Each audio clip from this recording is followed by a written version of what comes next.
Well, first, by way of introduction, my name is the Reverend Brian Wallace. I originally hail from Western New York. I've already taken some flack for my Buffalo Sabres mug when I walked in this morning.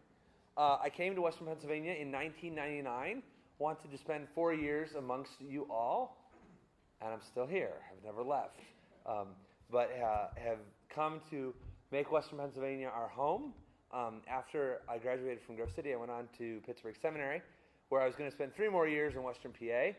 Graduated from seminary, could have gone anywhere in the world, and ended up over yonder in Hampton Township, where I served for 10 years as the associate pastor at the Hampton Presbyterian Church until July, where I moved downtown and now serve on the Presbyterian staff, where I've been since July 17th. So it is good to be here with you this morning, and it is good to get a chance to share God's Word with you.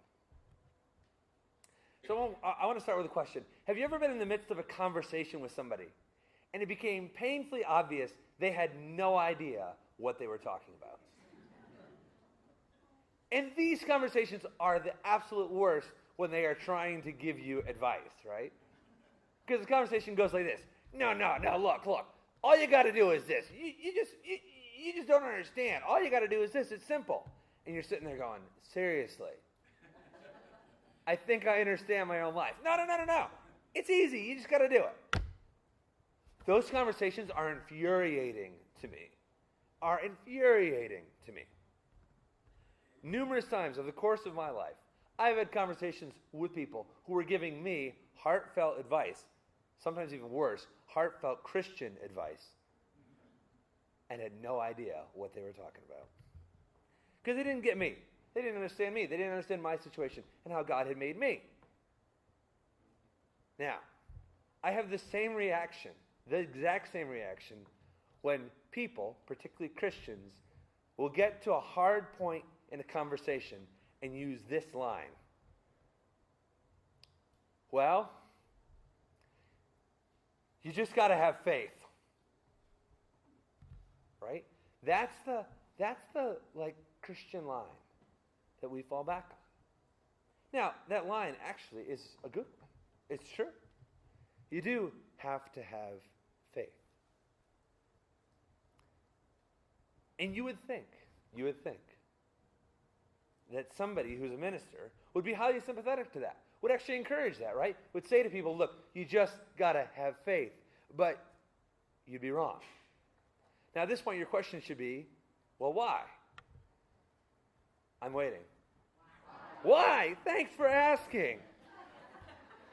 Because the truth is, sometimes I think, and sometimes I'm willing to bet you think, you don't have to admit it out loud, but I will, that we look at our lives and we think, you know what? Even God doesn't understand my situation. Here's my proof. Okay, if you were starting a brand new people group who you wanted to be the father of many nations, who would you pick to be the father of many nations? Would you pick a guy in his 80s with a barren wife to start your father of many nations? Okay, now, for those of you in the business world, okay, I want you to put on your work cap. Pretend you go to work tomorrow, Monday morning, and you go to work, and you say, look, we've got this Father of Many Nations project. I found this guy. He's 88. His wife's 87. They could never have any kids in the first place. I think they're perfect. How's your day going to end? You're going to get fired on the spot, right? You're not even going to get to lunch that day. They're going to be like, nah, you're out, okay? But that's exactly what this plan in Genesis 15 is. All right? God has an idea. He wants to bring redemption to the world. All right? I love the idea. Love the plan. But then he picks this guy by the name of Abram. Abram didn't have any kids. He'd never been able to have any kids, and he was old. There's this great line in Genesis where the visitors come to Abram's wife, Sarai, and say, Sarai, you're going to have a kid. Or no, back up. They come to Abram and say, Abram, you're going to have a kid a year from now. And Sarai laughs. She laughs. Oh, you don't understand. In the same way, in our reading today, God comes to Abram and reminds him of the promise he made to him. But Abram said, Sovereign Lord, what can you give me since I remain childless? And the one who will inherit my estate is Eliezer of Damascus, one of his servant's children, actually. And Abram said, You have given me no children, so a servant in my household will be my heir. Subtext, God, I hear the promise you have for my life, but you don't understand the reality. It can't happen. Abram knew the promise. He knew that God had said to him, You will be the father of many nations. But he has this in the back of his mind. Hey, God, you're missing something. You don't understand. Something's got to change, God. Now, let me pause and say, anybody who blames Abram for doubting and questioning the whole plan, come on. Man was almost 90 years old. Can you imagine in 90 picking out a new crib and diapers? I mean, no, seriously. Think of the absurdity of two 90-year-olds walking into Babies R Us, right? And people are like, oh, are you here for your grandkids or great-grandkids? No, we're here for us. No, these things don't happen, all right? And this is past that point in the Old Testament, by the way, where people lived a really long time, right? Back 6 chapters from here, we have people living 700, 800, 900 years. By this point, that's not happening anymore. 90 is still getting up there even now. Okay. So Abram rightly questions. But I want you to think about your own life. How many of these statements ring true? We run into God's promises, and yet we think to ourselves, God, you don't understand. I'm not good enough for that. Or we sense God's call to pursue something in our lives, and we think, God, you don't understand. I could never do that. We hear God's commands to love one another, even the people we don't like, and we think to ourselves, God, you don't understand. So often, I think it's the case that we sell ourselves and God short because we don't think God understands. And if you step back from that statement, you understand it's absurd, right? It is absurd to believe that God doesn't understand your situation. God knew you were going to get up this morning. God knew you were going to be here. God knew every word I was going to say this morning. And yet, I think almost as a comfort object, and maybe this is just me, but sometimes when I hear about God's promises and I see them in my own life, I think, God, you don't understand. For me, it's about control. The reason I find the statement, you just got to have faith, infuriating, is that requires me to let go of control. And I don't like to do that. I don't like to let go of control. I prefer to be in control. I prefer to know exactly what's going to happen and how it's going to happen. But the problem is, that's not how God works, is it? That's not how God does things. If we look ahead at our Hebrews passage, we find out that in the end, it all works out. God does bring forth an heir in Isaac through Abraham and Sarah. And Abraham gets this very long, extended section that exalts him for his faith and trusting in God. And yet there is a really big irony in that I think is worth exploring. If you're familiar at all with this story, there was Plan A. And Plan A was named Hagar.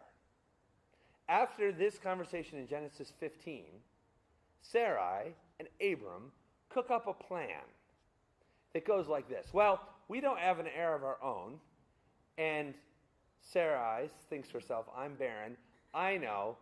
Why don't you and my maidservant Hagar have a kid together? Okay.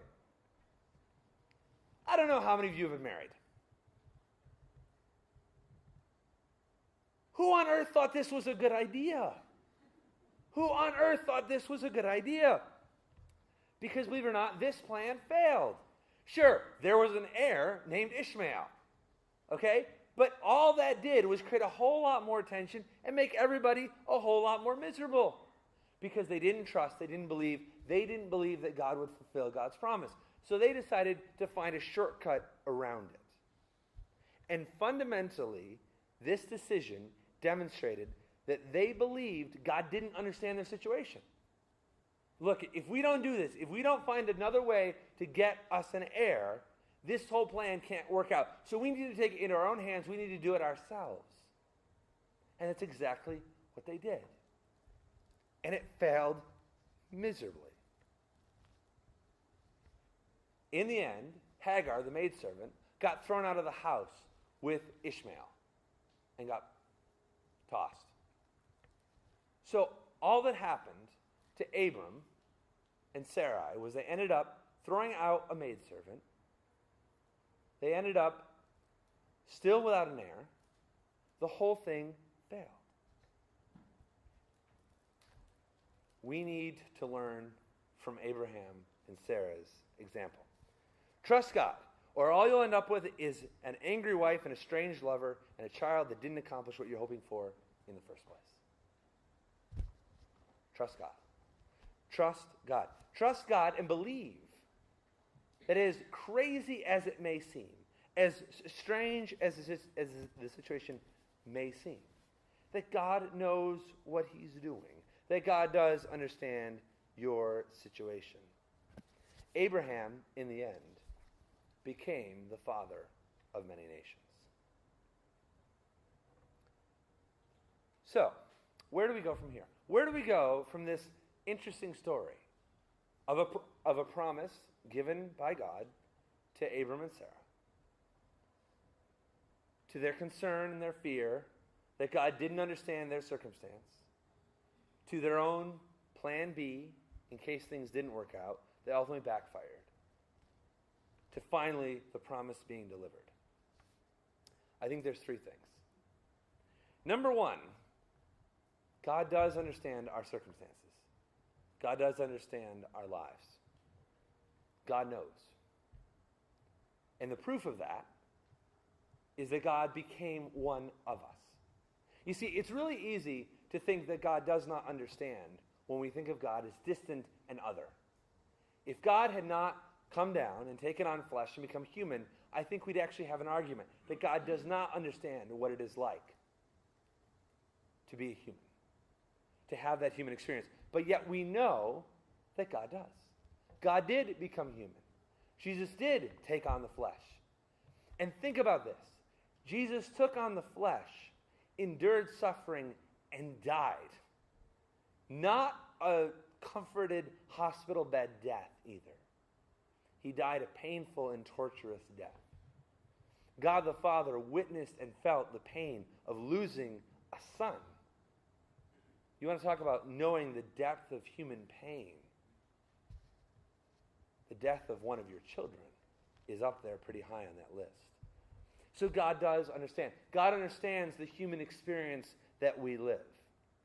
And it's easy and maybe as comforting as it is to say that he doesn't, because it gets us out of faithful living because it's an excuse. God does. But second, and this is the thing I don't want you to miss.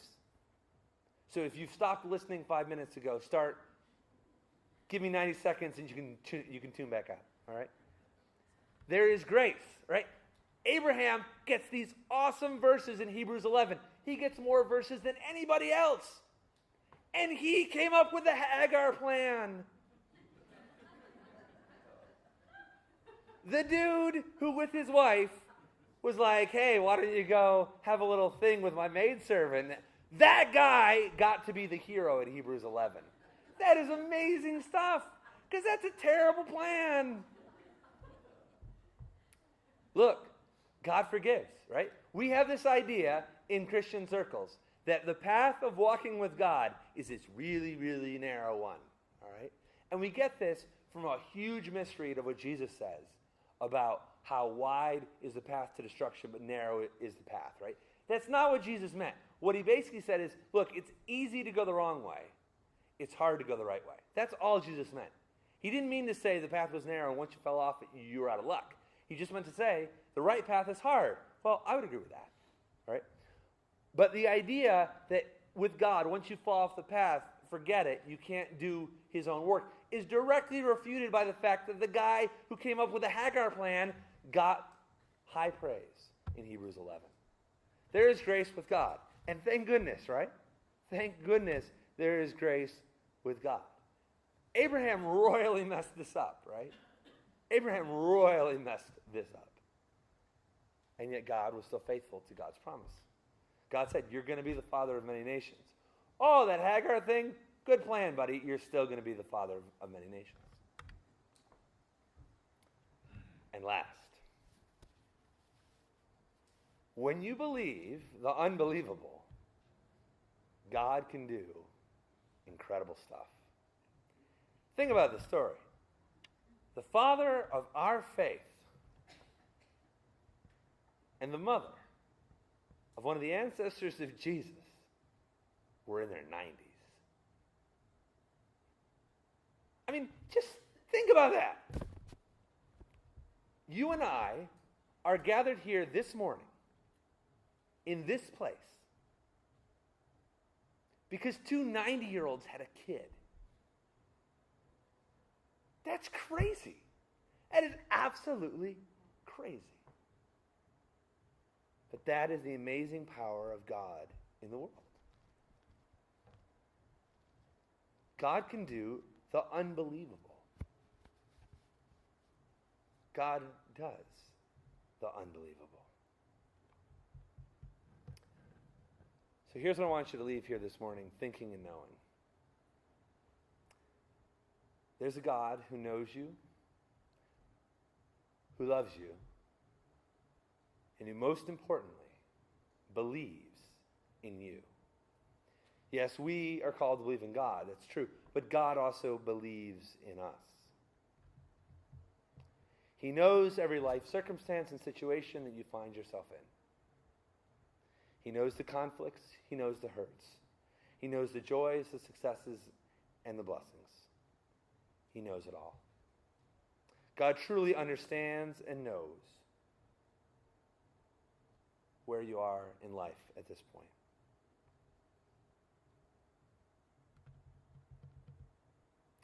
If God knows all those things, what truly incredible things can God do in your life?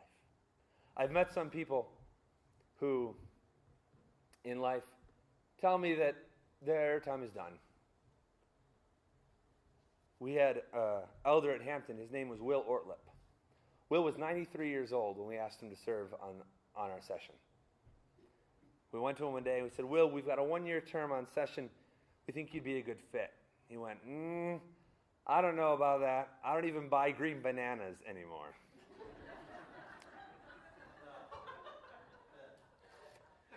We said, come on, Will. 1-year term. So Will said yes. And the value of having, for 1 year on our session, a 93-year-old who had been in that church for years upon years, who could give faithful witness to all that God had done, was invaluable. Was invaluable as we moved ahead. So no matter what your circumstance, where you are in life, God truly does know and God truly does understand what it is. And if God could bring a child that eventually transformed the entire world out of the lives of two 90-year-olds, what can he do in your life? What barriers can God break down? What relationships can God heal? What new opportunities can God do? Not only what can he do in your own life, but what can he do in the life of your church? As you enter into this time of transition, what is it that God can do? New opportunities will emerge, new challenges will arise. But God knows. God knows your circumstance, both individually and as a church. But if God can bring new life out of two 90-year-olds, what can God do with a church set on a hill like Hiland? These are questions for you together to ponder, and these are questions for you as individuals to ponder. And as you do, be reminded that in all things, God is faithful. And when we believe and when we trust, God does amazing things in bringing new life and hope into the world.